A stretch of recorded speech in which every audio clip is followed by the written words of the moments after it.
Okay, write down derivative test.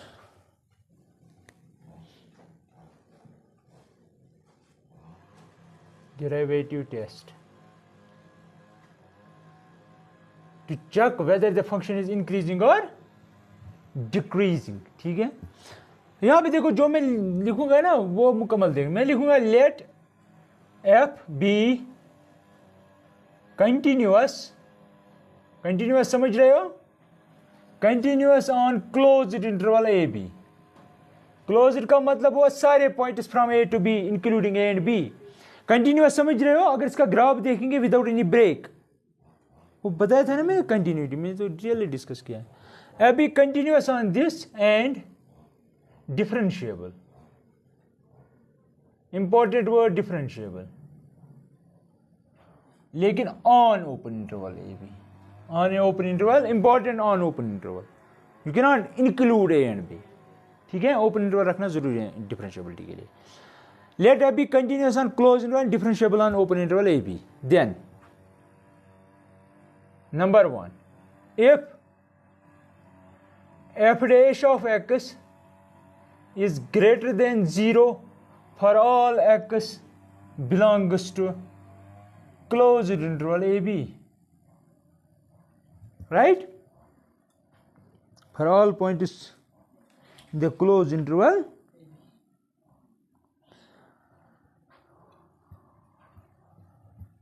then f is increasing, f is, then f is increasing. Similarly, what about decreasing function? If ये हिस्सा important है, it should happen for all x, जो भी आप interval का value देंगे x का, x को, उसके लिए पॉजिटिव ही होना चाहिए derivative. Similarly if F dash of x is less then 0 for all x belongs to closed interval AB, then f is decreasing, means strictly decreasing, right? अब हम यही क्वेश्चन उठाएंगे, आपको पता है, एग्जाम्पल में बताता हूं, क्योंकि अगर आप टेक्स्ट बुक देखेंगे, इसने टेक्स्ट बुक में एक फॉल्ट देखा मैंने इसके प्रूफ में, इंक्रीजिंग के प्रूफ में, इसने यूज किया मीन वैल्यू थ्योरम। मैं तो आपको दिखाता प्रूफ, लेकिन इसने मीन वैल्यू थ्योरम का यूज किया है, लेकिन आप लोगों के सिलेबस से वो डिलीट हुई है, इसलिए इसे मैं कहता हूँ, ऑन रिकॉर्ड कह रहा हूँ कि ये जो इसका प्रूफ है, ये इन लोगों को रिमूव करना चाहिए। या तो मीन वैल्यू थ्योरम सिलेबस में इंक्लूड करो, या तो इसका प्रूफ जो है वो रिमूव करो। ठीक है, तो ये इन्होंने गलती की है टेक्स्ट बुक वाले ने, टेक्स्ट बुक वालों ने, क्योंकि this has been written by team. अब देखो यहाँ पे एग्जांपल है आपके पास, एफ ऑफ एक्स है आपके पास, क्या था वो 7x - 3 थी ना एग्जांपल। अभी मैं ये दिखाना चाहता हूँ कि ये अप्लाई कैसे करेंगे ये डेरिवेटिव टेस्ट। मैंने तो ग्राफिकली दिखाया, डेफिनेशन भी अप्लाई की इस पे। अब देखो इसका डेरिवेटिव निकालेंगे, एफ डैश ऑफ एक्स का मतलब हुआ, यानी कि you are differentiating this with respect to X, X की डिफरेंशिएशन, तो 1 × 7 हुआ 7 × ये इसके साथ मल्टीपल है 7 × 1, ठीक, माइनस इसकी, तो वो क्या आएगा 7। एक्स को कोई भी वैल्यू, मैंने कहा for all X belongs to this, यहां से कोई भी वैल्यू दो एक्स को, ये पॉजिटिव आना चाहिए। अगर आप यहां पे एक्स को कोई भी रियल नंबर वैल्यू देंगे, कोई भी किसी भी इंटरवल से कोई भी नंबर वैल्यू देंगे, क्या इसके वैल्यू पे कोई असर पड़ने वाला है ना। That means this is positive for all x belongs to R. We can say that which implies f is yes increasing on whole interval R, क्योंकि R को मैं ऐसे लिख सकता हूं। ठीक है, समझ आया ये? अब देखो एक और एग्जांपल इसने लिए है, x³ कुछ है ये, एग्जाम्पल 8 है।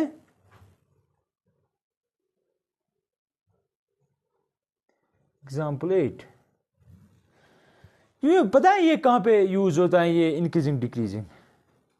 इंक्रीजिंग डिक्रीजिंग का एक तो डे टू डे लाइफ में भी बहुत यूज है, और अगर आपको किसी डिफिकल्ट फंक्शन का ग्राफ ड्रा करना हो, रेशनल फंक्शन का या किसी ट्रांसेंडेंटल यानी कि ट्रिग्नोमेट्रिक फंक्शन का, एक्सपोनेंशियल फंक्शन का या लॉगरिथमिक फंक्शन का ग्राफ ड्रा करना हो ना, अगर आपको नहीं आ रहा है उस वक्त ये इंक्रीजिंग डिक्रीजिंग हमें यह बताता है कि ग्राफ कहाँ पे इंक्रीज हो रहा है और डिक्रीज कहाँ पे हो रहा है, इसका यूज़ वहाँ पे होता है।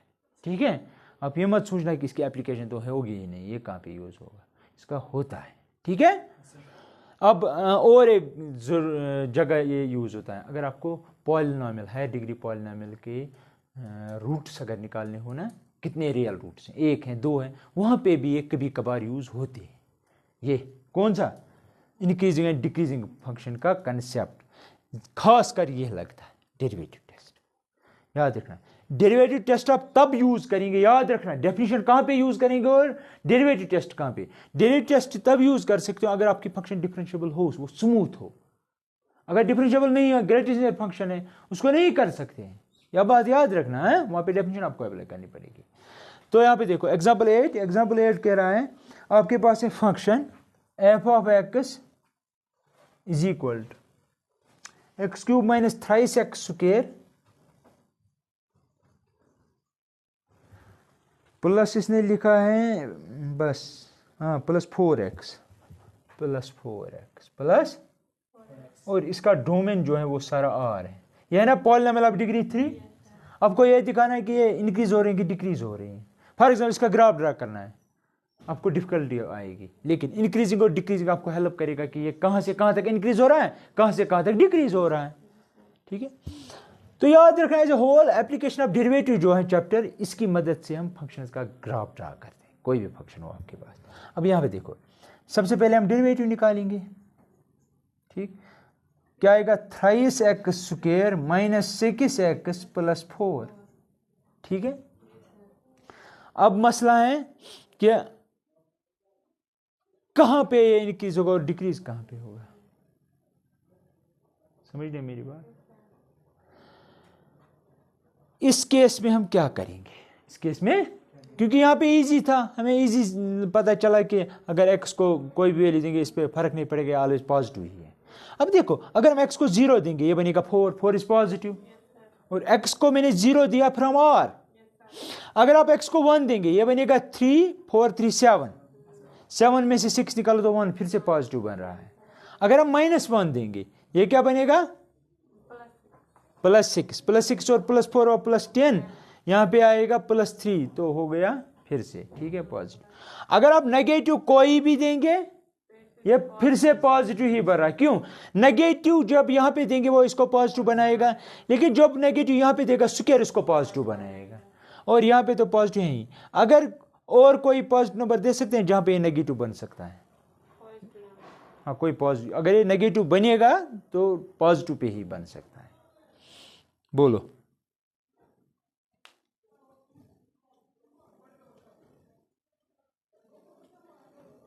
शाबाश।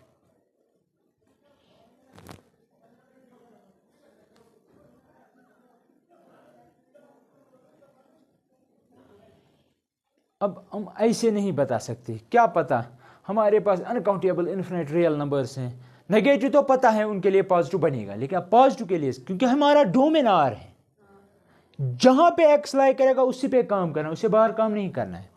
देखो क्या करेंगे, मैं दिखाऊंगा आपको। इसमें और इसमें 3 कॉमन करेंगे, ठीक है, अंदर बचेगा x square minus 2x, multiple करो ये 2 टर्म्स है +4, ठीक है, that is equal to 3 times perfect square बनाएंगे। यहाँ पे परफेक्ट स्क्वायर कैसे बनता है, ये जो है ना 2 और x उनके दरमियान क्या आएगा 1, मैट्रिक में आप लोगों ने पढ़ा है। तो मैं क्या करूंगा, x square minus 2x plus 1 और -1 करूंगा ऐड, और यहाँ पे है ही +4, ये और ये खत्म, फिर से वही आएगा। अल्ताफ समझ आ रहा है, दैट इज इक्वल टू, अब यहाँ पे देखो ये 3 मुझे लगता है, ये 3, दैट मीन्स 3 टाइम्स ये बनाएगा x -1 का होल स्क्वायर,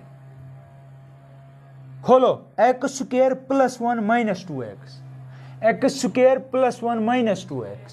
अब ये 3 इसके बाहर है ही, लेकिन ये 3 इसको भी मल्टीपल हो जाएगा, वो बनेगा -3, वो मैं यहां पे लिखूंगा।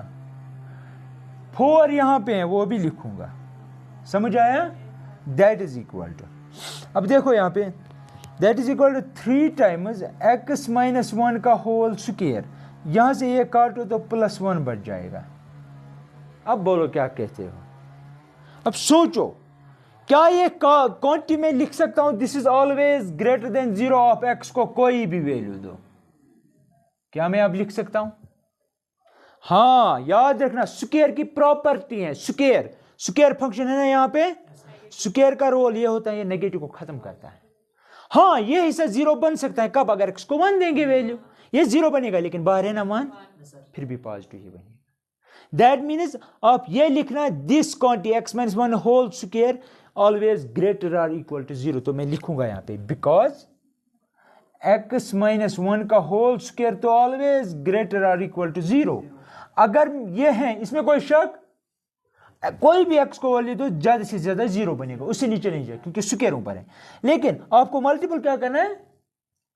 तो 3 यहां से भी मल्टीपल करेंगे, यहां से भी, तो क्या बनेगा? 3 टाइम्स x माइनस 1 का होल स्क्वायर इज ग्रेटर और इक्वल टू 0, क्योंकि 3 से मल्टीपल करेंगे 0 ही बन जाएगा। लेकिन आपको ऐड क्या करना है? करो, यहां से भी +1 ऐड, यहां से भी, तो क्या आएगा? 3 टाइम्स x माइनस 1 का whole square plus 1 is greater और इक्वल टू 1। लेकिन 1 तो खुद है ना ग्रेटर देन 0। जब ये ग्रेटर देन 0 है तो ये भी ग्रेटर देन 0 होगा फिर। तो दैट मीन्स ये ग्रेटर देन 0। यहां पे प्रॉब्लम हुई? ठीक है, ये परफेक्ट स्क्वायर है, इजी है। आपको किस तरह क्वांटिटीज को पॉजिटिव बनाना है, ठीक है? इसको जल्दी जल्दी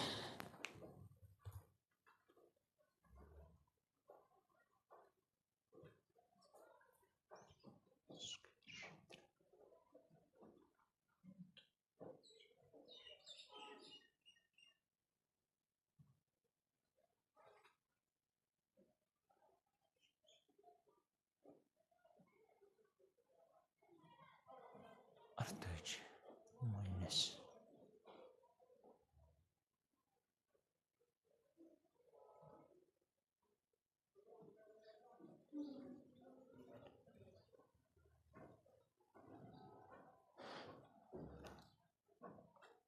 इसका मतलब क्या हुआ? इसका मतलब हुआ जब डेरिवेटिव पॉजिटिव हुआ, इसका क्या मतलब हुआ बच्चा? इसका मतलब हुआ derivative positive for all x belongs to R। By definition we can say that f is increasing on whole R, on, ठीक है? जरा एक और फिर लिखो, पहले सुनो मेरी बात। अब मैं थोड़ा बहुत समझा, आपके सिलेबस में नहीं है, लेकिन मैं समझाना चाहता हूँ कैसे यूज करते हैं। देखो, आपकी फंक्शन है ना, ये पॉजिटिव है, ग्रेटर देन, सॉरी, इंक्रीजिंग है, इंक्रीजिंग है। आप में से कोई मुझे बता सकता है, अगर इसके हमेशा याद रखना, इसके पास है ना और डिग्री, ये कम से कम एक टाइम, इसका ग्राफ एक टाइम टच करेगा, कम से कम 3 टाइम्स भी टच कर सकता है, एक टाइम टच कर सकता है एक्स एक्सिस को। अगर इसने,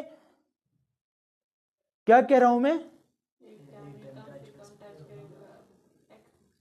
3rd डिग्री है ना, जब भी किसी पॉलिनोमियल की डिग्री ऑड हो, उसके पास वो कम से कम एक टाइम्स, एक दफा टच डेफिनेटली करेगा एक्स एक्सिस को, या तो एक दफा या 3 दफा या 5 दफा या 7 दफा, ऐसे ही। लेकिन इसकी हाईएस्ट डिग्री क्या है? 3, तो या तो एक दफा करेगा या 3 दफे करेगा, 2 दफे पॉसिबल नहीं है। लेकिन फंक्शन है ना इंक्रीजिंग, इंक्रीजिंग का क्या मतलब हुआ? अगर इसने एक बार टच किया एक्सिस को, फिर ये वापस नहीं आएगी, मत आएगी। तो दैट मीन्स अगर इसका ग्राफ ऐसे कुछ हुआ, फिर ये वापस नहीं आएगा, कि इंक्रीज होता है ना फिर मत, तो दैट मीन्स डेफिनेटली ये एक ही दफा टच करेगा, ठीक है? ये इसकी एप्लीकेशन है, कैसे यूज करते हैं, ठीक है? ओके, राइट डाउन, ठीक है? तो नेक्स्ट एग्जांपल है एग्जांपल नंबर 9। ये कहना है कि prove that the function, example 9, example, जरा कॉस का ग्राफ याद करो, एग्जांपल 9। कह रहा है कि आपकी फंक्शन है f of x equal to cos x, f of x equal to cos x. फिर कह रहा है कि show that it is decreasing in open interval 0, pi. First part 0, में हमें यह दिखाना है कि ये डिक्रीजिंग है, हम चेक करेंगे, हम नहीं, ठीक है।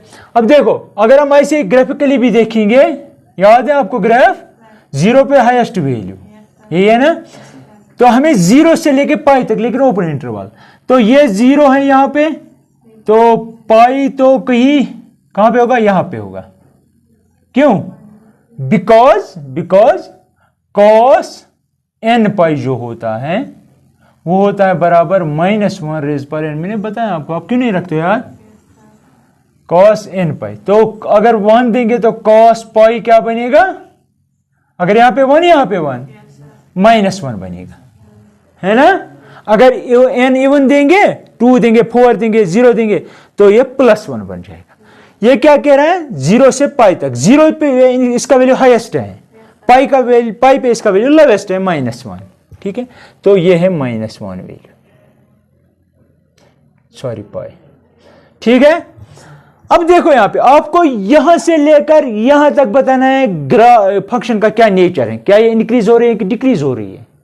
सिर्फ ये देखो, बाकी मत देखो, ये वाला देखो, डिक्रीज हो रही है डेफिनेटली। क्यों? क्योंकि आप अगर यहां पे x1 लेंगे, यहां पे x2 लेंगे, ठीक है, ये इससे छोटा है, तो इसका वैल्यू यहां पे कहीं होगा, इसका वैल्यू यहां पे होगा। कब कौन छोटा है, एफ ऑफ x2 छोटा है एफ ऑफ x1 से, ये है ना, इसका मतलब हुआ ऐसे, इसका मतलब हुआ ऐसे।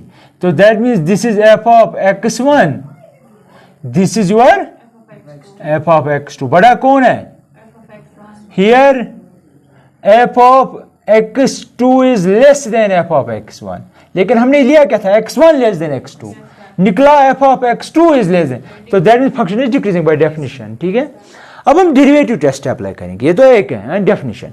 डेरिवेटिव टेस्ट के हिसाब से अगर हम डिफरेंशिएट आप ग्राफिकली लिखेंगे ना, फिर जब वो मार्किंग करेंगे वो बहुत खुश हो जाएगा। अगर आपने ऐसे दे, ये समझ आ रहा है मुकम्मल, differentiate with respect to x, तो यहां पे क्या आएगा, f dash of x is equal to minus sine x, right. 0 से पाई तक, 0 से आपको देखना है डेरिवेटिव पॉजिटिव है कि नेगेटिव है, जरा दे दो 0 से पाई तक कोई भी वैल्यू।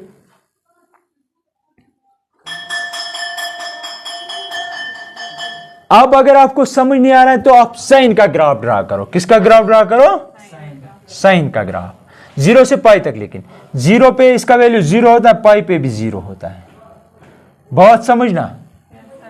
0 पे भी लेकिन ओपन है, 0 पे 0, पाई पे 0 साइन का, बिकॉज साइन एन पाई जो होता है वो ऑलवेज 0 होता है for all n belongs to z, कोई भी इंटीजर दो वैल्यू एन को। अब देखो यहां पे अगर एन को 0 देंगे फिर भी ये 0 ही बनेगा, आप 1 देंगे तो बनेगा साइन पाई, वो भी 0 होगा। ना तो हमें ये वैल्यू लेना है ना ये वैल्यू लेना, इनके दरमियान देखना है। इनके दरमियान ये साइन एक्स का ग्राफ है, ये पॉजिटिव है कि नेगेटिव है। पॉजिटिव का मतलब ये 0 से ऊपर है कि नीचे है, क्या दिख रहा है, ये 0 है, 0 से ग्राफ ऊपर है कि नीचे है ना, ऊपर का मतलब वो positive. Graph means value of y, y का मतलब y एक्सिस, y एक्सिस कहां पे पॉजिटिव होती है, जब हम 0 से ऊपर जाते हैं, है ना। तो ये ओके, तो अब हम देखेंगे इसमें कि क्या ये डेरिवेटिव पॉजिटिव है कि नेगेटिव है, लेकिन ग्राफिकली, ठीक है। तो दैट मीन्स अगर हम साइन एक्स का ग्राफ ड्रा करेंगे, साइन एक्स का फ्रॉम 0 टू पाई, क्योंकि हमारे पास डोमेन है 0 टू पाई, तो ये है आएगा इसका ग्राफ साइन एक्स का, क्योंकि ये 0 का ये पाई का, न तो हमें 0 चाहिए न पाई पे वैल्यू चाहिए, क्योंकि ये ओपन इंटरवल है 0 और पाई पे। तो ये है साइन एक्स, लेकिन ये जो साइन एक्स है ये पॉजिटिव है। क्यों? क्योंकि ये असल में y is equal to F of x equal to sine X. Sine X 0 to pi ऊपर है, 0 से, इस 0 से ऊपर है, दैट मीन्स क्योंकि ये y का वैल्यू है y equal to sine x, लेकिन y पॉजिटिव कब होता है, y पॉजिटिव होता है यहां से ऊपर, और यहां से नीचे y नेगेटिव होता है, ठीक है। तो साइन एक्स पॉजिटिव है फ्रॉम 0 टू पाई एज पर ग्राफ, लेकिन हमें क्या चाहिए, derivative equal to minus sine x. अगर कोई फंक्शन ऊपर है, जब माइनस से मल्टीपल करते हैं वो नीचे आता है, ऐसे ही, तो ये होगा आपका माइनस साइन एक्स का ग्राफ। ठीक है, तो माइनस साइन एक्स, क्योंकि ग्राफ जीरो से नीचे है, तो क्योंकि ये वाई का वैल्यू है असल में, तो दैट मीन्स ये जो डेरिवेटिव है वो लेस देन जीरो एज पर ग्राफ आ रहा है ना इस एक्स एक्सिस के नीचे, तो दैट मीन नेगेटिव होगा। तो ये सारी क्वांटिटी जो है वो लेस देन जीरो होगी for all X belongs to zero comma pi. जब ऐसा हो रहा है तो we can say that this is less than zero for all X belongs to this. या अगर आप ऐसा नहीं करना चाहते तो आप कोई स्पेसिफिक वैल्यूज दे सकते हो, वहाँ से भी आपको पता चले, but that is dangerous. For example मैं लेता हूँ जीरो से आगे कोई, फॉर एग्जाम्पल पाई बाई 6 में ले, दैट इज साइन 30, वो आएगा minus sine pi by x, तो वो आएगा -1/2 which is less than zero. इस तरह आप दे सकते हो एफ ऑफ पाई बाई 4 दे सकते हो, f of pi by 4 minus sine of pi by 4 minus sine of pi by 4 minus -1/√2 which is again less than zero. आप दे सकते हो F dash of pi by 4 के बाद पाई बाई 6 भी पाई से नीचे हैं, तो that is minus sine of pi by 6 that is -√3/2 that is again less than zero. इस तरह दे सकते हो F dash of pi by 2 that is 90 pi by 2 is less than pi, तो इसी में आएगा that is minus sine of pi by 2 which is -1 and which is again less than zero. तो यहाँ से हम ऑब्जर्व ये कर रहे हैं कि ये डेरिवेटिव इस इंटरवल में लेस देन जीरो ही होगा। जब ऐसा हो रहा हो तो by derivative test we can write कि F is decreasing in 0, interval. Any doubt? क्योंकि यहाँ पे हमें पता है कि साइन n पाई जो है that is always 0 for all n belongs to z। ये जनरल फार्मूला है।